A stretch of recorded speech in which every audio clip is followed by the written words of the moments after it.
A Night in the Lonesome October by Roger Zelazny. October 21st. The things are getting restless, but their restraints still serve. I stopped by Larry's place this morning to suggest he answer to the name Lucky, if so addressed by any woodsy denizen in his wanderings. This necessitated my giving him a little background concerning speculations as to his status. He's agreed to be even more circumspect in his comings and goings. I filled him in on all the rest, too, since I considered us partners, everything that is, save for Linda Enderby's true identity. I was loath to destroy his illusions concerning the genial old lady whose company had given him such pleasure. But he would have told Evan. Larry might even know, Larry's a dog. But Larry wasn't in dog form at the time. Whatever had been learned there had been learned, and I doubted it could have been much in such a bizarre case as his. With him so guarded concerning it, and letting him live a little longer with his fond memory of the visit did not seem much in the way of risk-taking. I resolved to wait a few days before revealing the deception. Hear anything more about the police and their search? I asked. They're still investigating, but they seem to have questioned everyone, and now they've started searching fields along the way. I think the latest theory is that the officer might have been thrown from his horse, which didn't make it back to the stables. I guess he didn't wash up. Maybe he made it out to sea. Possibly. I'm sure they'd be looking at any wash-ups pretty closely. I wonder what this beating of the bushes might mean to the Count, if they go very far afield. I'll bet if you check today, you'll find he's moved. So you think he has another place, too? Of course, that's his style. And he has the right idea. Everyone should have a place to run to. You can never be too careful. Do you? He smiled. I hope you do too, he said. When I smile, no one can tell. I went looking for Greymalk then, to see whether I could persuade her to climb down into the crypt for me again, but she wasn't anywhere about. Finally, I gave up and wandered over to Rastov's place. Quicklime wasn't readily available either, and I began rearing up and peering in windows. I spotted Rastov himself, slouching in a chair, vodka bottle in one hand, what might be his icon clutched to his breast with the other. Something stirred on the windowsill, and I realized it was my erstwhile partner. Quicklime raised his head, stared at me, then gestured with his head toward the adjacent room. At that, he slid from the sill and was gone. I made my way back to the near window of that room, which was open slightly. Moments later, he emerged. Hi, Quick, I said. How's it going? Sometimes I wish I were back in the fields again, he replied. I'd be getting ready for a long winter's sleep. Bad night? I got out just in time. He's at it again, drinking and singing his sad songs. He could get us into a lot of trouble when he's had too much. He'd better be sober for the big night. I should hope so. We went off towards the rear of the place. Busy? He asked me. Believe it. Listen, Snuff, the boss doesn't tell me everything, and Nightwind said, just a day or two back, that there are divinatory ways for discovering whether someone's an opener or a closer. Is that true?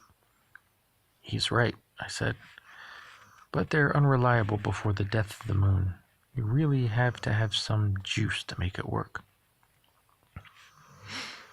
How soon after several days, so people could be finding out everyone's status pretty soon. Yes, they will. They always do. That's why it's important to finish any mutual business before then. Once the lines are drawn, your former partners may be your new enemies. I don't like the idea of having you or Nightwind for an enemy. It doesn't follow that we have to kill each other before the big event. In fact, I've always looked on such undertakings as a sign of weakness. But there's always some killing. So I've heard. Seems a waste of energy, though, when such things will be taken care of at the end anyhow. And half of us will die in the backlash from the other half's winning. It's seldom a 50-50 split of openers and closers. You never know what the disposition will be, or who will finally show up. I heard there was once an attempt where everyone withdrew on the last day. Nobody showed. Which was wrong, too. Think of it. Any one of them with guts enough could have had it his own way. How soon till the word gets out, Snuff? Pretty soon. I suppose someone could be working on it right now. Do you know? No, I'll know soon enough. I don't like knowing till I have to. He crawled up onto an old tree stump. I sat down on the ground beside him. For one thing, I said, it would interfere in my asking you to do something just now. What, he said, is it? Why don't you come back with me to the crypt and check it out? I want to know whether the Count's still there. He was silent, turning in the sunlight, scales shimmering. No, he said then, we don't have to go. Why not? I already know he's not there. How do you know this? I was out last night, he said, and I hung myself in the plum tree. I'd learned Needle frequented when he feeds. When I came by, I said, Good evening, Needle. Quicklime, is that you? He answered. Indeed, I replied. And how go your farings? Well, he said, and your own twisting ways? Oh, capital, I answered. I take it you have come to feed. Yes, I always come here first, for the plums are my favorite, and put a fine end on to a harvesting of bugs. I prefer saving the best for last, as it should be, I said, with all endeavors. Tell me, for I was wise in these ways now, having lived with Restov, have you ever simply sampled the long-fallen plums, those which look wrinkled, ruined, and unappetizing? No, Needle replied. That would be silly, when so many good ones still hang upon the tree. Ah, I told him, but looks may be deceptive, and good is certainly a relative term. What do you mean? He asked. I, too, enjoy the fruits, I said, and I have learned their secrets, for those over yonder on the ground are far better than those which hang up yet upon the limbs. How can that be? He said. The secret is that as they lie there, cut off forever from the source of their existence, they draw upon their remaining life to continue a new kind of growth. True, the effects wither them, but they ferment from their own beings a new and special elixir, superior to the simple juices of those upon the tree. They taste a lot better? No, they do not. This goes beyond mere taste. It is a thing of the spirit. I guess you have to try it then. You will not be disappointed. I recommend it highly. So he descended to the earth, came upon one of those I had indicated, and bit into it. Arg, he exclaimed. These are no good, overripe and... Give it a chance, I said. Take more, swallow it down, and then some more. Wait just a bit. And he sampled again and again. A little later he said, I feel slightly dizzy, but it is not unpleasant. In fact, he tried another, suddenly more enthusiastic. Then another. No. Quicklime, you were right, he said after a while. There is something very special about them. There's a warm feeling. Yes, I answered. And the dizziness was not quite dizziness. It feels good. Take more, take lots more, I told him. Go with it as far as it will take you. Jeez, he's just making... Shortly, his words grew harder to understand, so that I had to slide down the tree to be sure I heard everything he said when I began. You were with the Count when he created his new graves, were you not? And so I learned their locations, and that he was moving to one last night, he finished. Well done, I said. I hope he didn't awaken feeling the way I did the other morning. I did not linger, for I gathered it is a bad thing to see snakes when you are in that condition. At least Rostov says it is. With me, it was humans that I saw last time. All those passing gypsies, then yourself, of course. How many graves are there besides the crypt? 2, he said. 2 to the southwest, 1 to the southwest, the other to the southeast. I want to see them. I'll take you. The one in the southwest is nearer. Let's go there first. We set out, crossing a stretch of countryside I had not visited before. Eventually, we came to a small graveyard, a rusted iron fence about it. The gate was not secured, and I shouldered it open. This way, Quicklime said, and I followed him. He led me to a small mausoleum beside a bare willow tree. In there, he said, the vault to the right is opened. There's a new casket within. Is the Count inside? Shouldn't be. Nita said he was sleeping at the other one. I entered nevertheless, and pulled at the lid for some while before I found a way to open it. When I did, it came up quite easily. It was empty, except for a handful or two of dirt at its bottom. It looks like the real thing, I said. Take me to the other one now. We set off on the longer trek, and as we went, I asked, Did Needle tell you when these graves were established? Several weeks ago, he answered. Before the dark moon? Yes, he was very insistent on that point. This will ruin my pattern, I said, and everything seems such a perfect fit. Sorry. You sure that's what he said? Positive. Damn.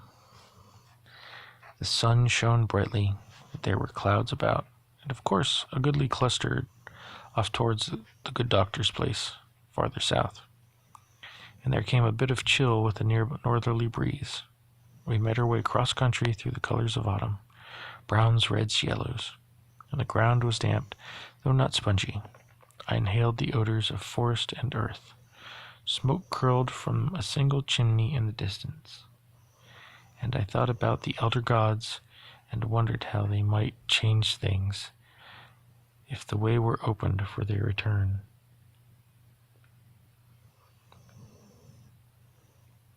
The world could be a good place or a nasty place without supernatural intervention. We had worked out our own ways of doing things, defined our own goods and evils. Some gods were great for individual ideals to be aimed at, rather than actual ends to be sought, here and now.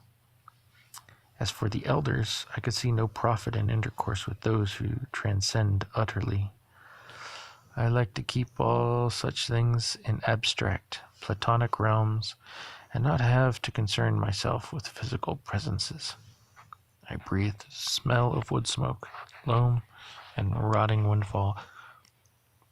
Apples, still morning ripened, perhaps in orchard shade, and saw a high calling flock veeing its way to the south. I heard a mole burrowing beneath my feet. Does Rostov drink like that every day? I asked. No, Quicklime replied. He only started on Moon Death Eve. Has Linda Enderby visited him? Yes.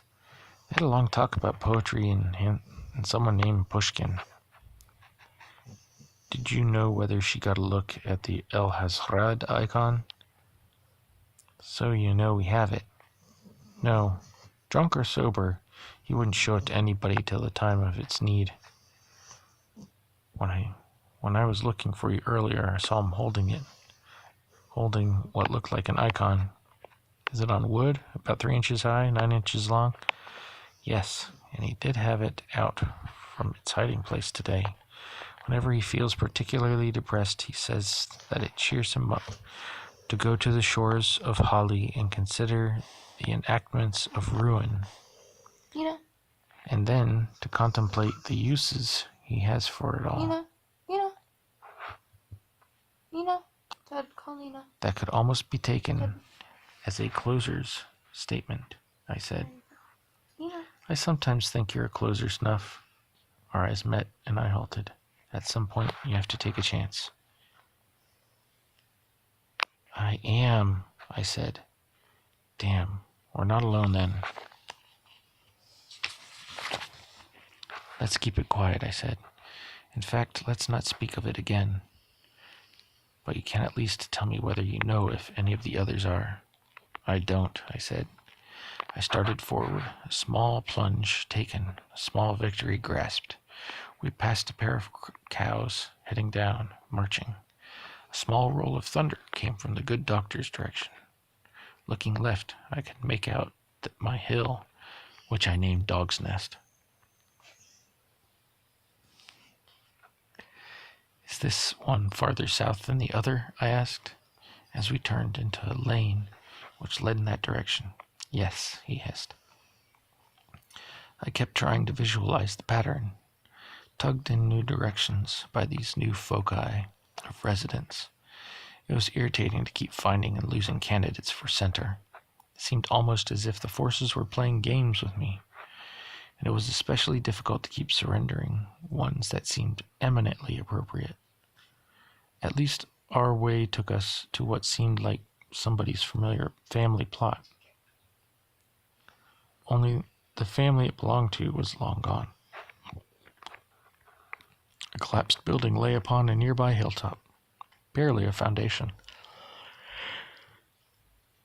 Really was what remained, and I saw that the remains of the family had been adopted, and Quicklime led me into the overgrown graveyard, all but the eastern side of its fence fallen, and that side a tilt.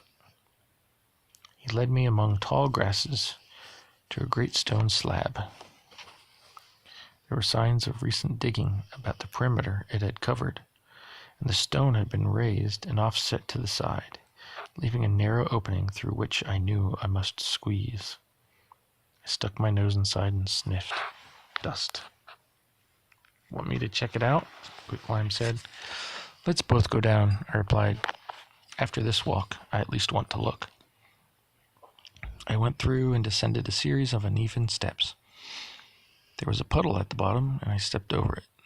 There were others about too, and I couldn't avoid them all. It was dark, but eventually I made out an opened casket set up in a raised area. Another had been moved aside to make room for it. I approached to sniff about the thing. What odors I might have sought, I'm not sure. The Count had been scentless on the night we had met, a very disconcerting thing to one of my temperament and olfactory equipment. As I drew near to and my vision cleared, I wondered why he had left the lid open. It seemed most inappropriate for one of his persuasion. Rearing up, I placed a forepaw on the casket side and looked down into the interior. Quicklime nearby said, "What is it?" And I realized that I had made a small woofing sound. "The game has grown more serious," I answered. He climbed up to the ledge, then mounted the end of the casket where he hovered, looking like Pharaoh's headdress. "Oh my," he said then. A skeleton lay within, atop a long black cloak. It still had on a suit of dark garments, somewhat in disarray now. Open in front, splitting the sternum, was a large wooden stake, angled slightly, passing far down, missing the backbone to the left. There was a considerable dry dust within and without. Looks like the news site wasn't as secret as he had thought, I said. Is that already? The Countess. Really? I thought he was on the cover. Wonder whether he has an opener or he was an opener or a closer, Quicklime said. I'd have guessed opener, I said, but I suppose we'll never know. Who do you think nailed him? I have no idea yet, I said, lowering myself and turning away. I squinted into nooks and fissures then. See Needle about anywhere? I asked. No. You think they got him too? Could be. If he turns up, though, he'll certainly bear questioning. I climbed the stair and emerged into light. I started walking back. What happens now? Quicklime asked. I have to make my rounds, I said. Do we just go on and wait for it to happen again?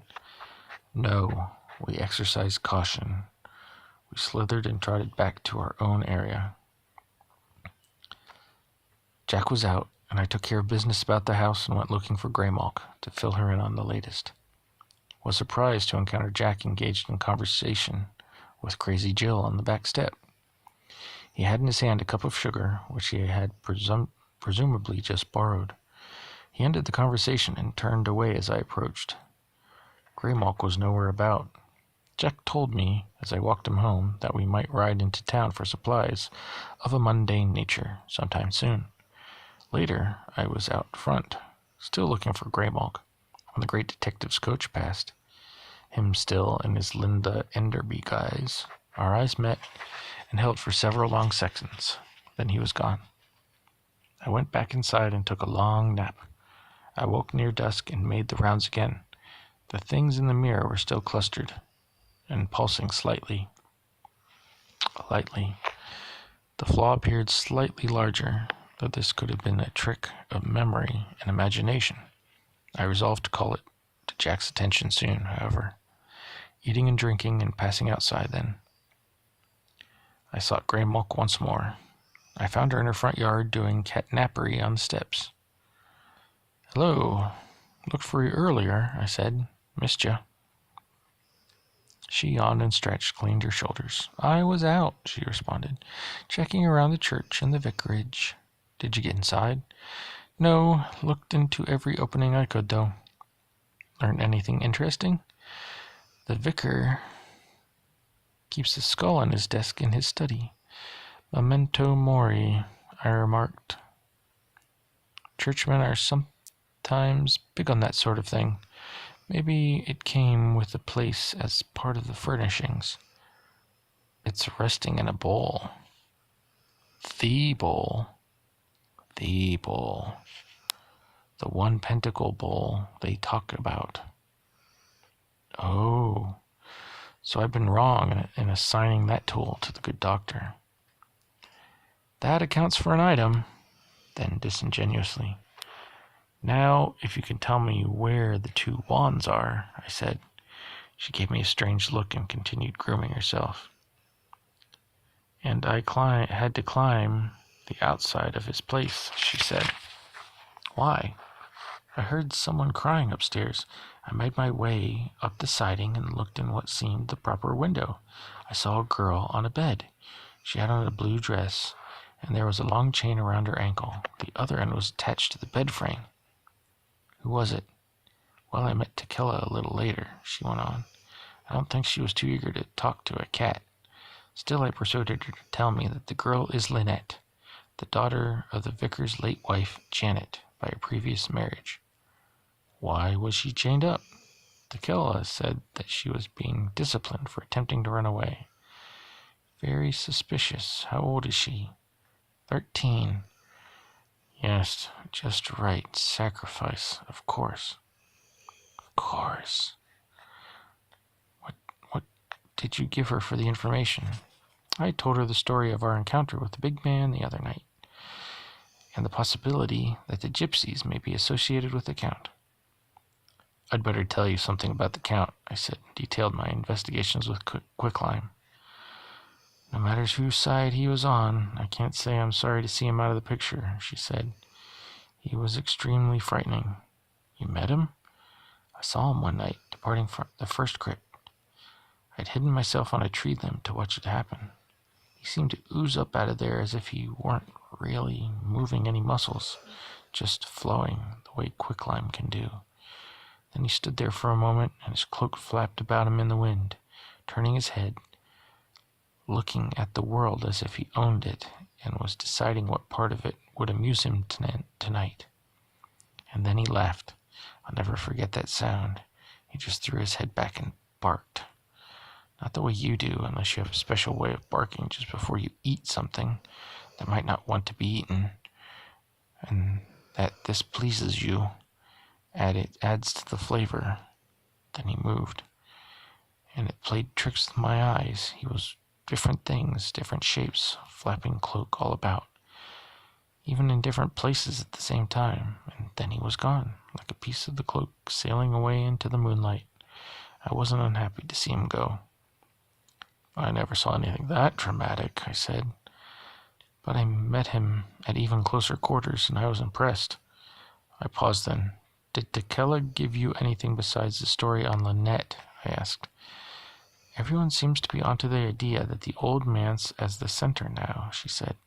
The vicar told her that it had served a much larger church south of here in the old days, one that the last Henry had ruined as an example to the others that he meant business. That makes it such a good candidate that I'm irritated at the Count's bad taste in throwing off the calculations. Have you figured on the new site yet? No. I should be about that pretty soon, though. You'll let me know? I'll take you with me when I do it, I offered. When will that be? Probably tomorrow. I was just going to walk the road to see the gypsies now. Why? They're sometimes colorful. You can come along if you like. I will. We headed on up the road. It was another clear-skied night with multitudes of stars. I could hear distant music as we neared Larry's place. Beyond, I could make out the glow of bonfires. As we continued, I could distinguish the sound of violin, guitar, tambourine, and a single drum within the music. We drew nearer, coming at last to a hiding place beneath a caravan, from which we could watch. I smelled dogs, but we were downwind, and none bothered us. Several older gypsy women were dancing, and there was suddenly a singer making wailing sounds. The music was stirring, the dancers' movements stylized, like the steps of long-legged birds I'd seen in warmer climes. There were many fires, and from some of them came the smells of cooking. The spectacle was as much of a thing of the shadows as the light. However, and I'd rather liked the wailing, being something of a connoisseur when it comes to barks and howls, we watched for some time, taken by the bright colors of the dancers and players' garments as much by the movements and the sounds. They played several tunes, and then the fiddler gestured toward a knot of spectators, holding out his instrument and pointing at it. I heard a sound of protest, and he insisted, and finally a woman moved forward in the night, into the light. It was several moments before I realized it was Linda Enderby. Obviously, the great detective was making yet another of his social calls. Back in the shadows, I could now make out the short, husky form of his companion. Over several protests, he accepted the violin and bow, touching the strings, then cradled the instrument as if he knew its kind well. He raised the bow, paused for a long moment, and then began to play. He was good. It was not gypsy music, but some old folk tune I'd heard somewhere before. When it was done, he moved immediately into another, on which he worked several variations. He played, and it grew wilder and wilder. Abruptly he halted and took a step, as if suddenly moving out of a dream. He bowed then and returned the instrument to the owner. His movements in that moment entirely masculine. I thought of all the controlled thinking, the masterful developed deductions which had served to bring him there, and then this momentary slipping into the wildness he must keep carefully restrained, and then seeing him come out of it, smiling, becoming a woman again. I saw in this the action of an enormous will, and suddenly I knew him much better than as the pursuing figure of many faces. Suddenly I knew that he had to be learning, as we were learning other aspects of the scope of our enterprise, that he could well be right behind us at the end, that he was almost in some way a player, more a force really in the game, and I respected him as I have few beings for the many I have known. Later, as we walked back, Greymalk said, "It was good to get away for a time." "Yes," I said, "it was," and I regarded the sky where the moon was growing. A Night in the Lonesome October by Roger Zelazny, October 21st.